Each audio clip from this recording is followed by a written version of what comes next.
Hello friends, welcome back my YouTube channel. ഇന്നത്തെ എൻ്റെ recipe തേങ്ങാപ്പാൽ ഒഴിച്ചൊരു താറാവ് കറിയാണ്. ഇത് അപ്പം, ഇടിയപ്പം, പൊറോട്ട, ചപ്പാത്തി ഇതിൻ്റെ കൂടെ ഒക്കെ കഴിക്കാൻ പറ്റുന്ന ഒരു കോമ്പിനേഷനാണ്.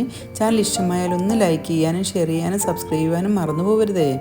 കഴുകി വൃത്തിയാക്കി വെച്ചിരിക്കുന്ന താറാവിലേക്ക് ഞാൻ കുറച്ച് മഞ്ഞൾപ്പൊടിയും കുരുമുളക് പൊടിയും ഉപ്പും ഇഞ്ചി വെളുത്തുള്ളി ചതച്ചതും കൂടിയിട്ട് വേവിച്ച് മാറ്റി വെച്ച് ഒരു ഉരുളി വെച്ചിട്ട് അതിലേക്ക് ഞാൻ വെളിച്ചെണ്ണ ഒഴിച്ചു കൊടുത്തു. അതൊന്ന് നന്നായിട്ട് ചൂടായി വന്നപ്പോൾ സവോള അരിഞ്ഞത് അതിലേക്ക് ഇട്ട് കൊടുത്തു. അതെല്ലാം നന്നായിട്ടൊന്ന് കളറൊക്കെ ഒന്ന് മാറി വന്നപ്പോൾ അതിലേക്ക് പച്ചമുളക് കീറിയത് കൂടി ഇട്ട് കൊടുത്തു. ഒരു 4 പച്ചമുളക് കീറിയത് കൂടി അതിലേക്ക് ഇട്ട് കൊടുത്ത് എന്നിട്ട് ഇതെല്ലാം കൂടി നന്നായിട്ടൊന്ന് വഴറ്റിയെടുത്തു. സവോളയെല്ലാം നന്നായിട്ടൊന്ന് വഴണ്ട് വരാനായിട്ട് നന്നായിട്ടൊന്ന് ഇളക്കി കൊടുത്തു.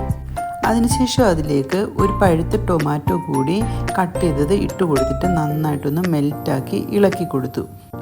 അതെല്ലാം മെൽറ്റായി വന്നപ്പോൾ 2 ടീസ്പൂണ് മല്ലിപ്പൊടിയും 2 ടീസ്പൂണ് ഗരം മസാലപ്പൊടിയും 2 ടീസ്പൂണ് കുരുമുളകിൻ്റെ പൊടിയും കൂടി ഇട്ട് കൊടുത്തു.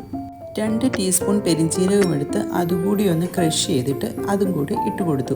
എന്നിട്ട് ഇതെല്ലാം പച്ചക്കുത്ത് മാറുന്നത് വരെ നന്നായിട്ടൊന്ന് ഇളക്കി കൊടുത്ത ശേഷം ഡക്ക് വേവിച്ചത് അതിലേക്ക് ഒഴിച്ചു കൊടുത്തു. അതിൻ്റെ ഗ്രേവിയോട് കൂടി തന്നെ ഒഴിച്ചു കൊടുത്തത് കേട്ടോ. അതെല്ലാം നന്നായിട്ട് ഒഴിച്ചിട്ട് ഒന്ന് ഇളക്കി കൊടുത്തു.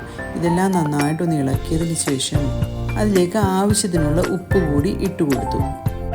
എന്നിട്ട് തേങ്ങയുടെ 2ാം പാൽ അതിലേക്ക് ഒഴിച്ചു കൊടുത്തു. ഇതെല്ലാം ഒന്ന് ഇളക്കി യോജിപ്പിച്ചതിന് ശേഷം ആ ഗ്രേവി എല്ലാം ഒന്ന് വറ്റി വരുന്നത് വരെ വെയിറ്റ് ചെയ്തു.